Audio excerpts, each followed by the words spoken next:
MD James आपनको स्वागत करुछि। आम पाखरे अछि बेस्ट वेराइटी रो natural new Burma ruby stone. Ruby gem stone द्वारा सूर्य ग्रहर आपनको ऊपर खूब प्रभाव पड़ी थाए।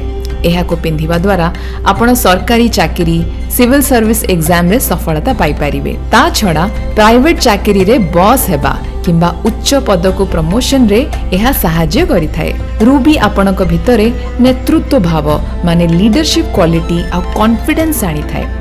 पॉलिटिक्स रे भी सफलता देई थाए। एहा द्वारा आपणक स्वास्थ्य भल हेबारे सहाय्य मिली थाए। पितांक सहित संपर्क सुदृढ़ होई थाए एवं पैतृक संपत्ति मिलिबारे भी खूब सहाय्य मिली थाए। जदि आपणक जातकरे रवि ग्रह भल स्थान रे अछंती ताहाले निश्चित पिंधंतु रूबी जेमस्टोन। आम पाखरे लैब टेस्टेड लेटेस्ट आउ बेस्ट वेराइटी रो नेचुरल न्यू बर्मा रूबी अछि। अधिक जानिबा पई शीघ्र कॉल करंतु। धन्यवाद।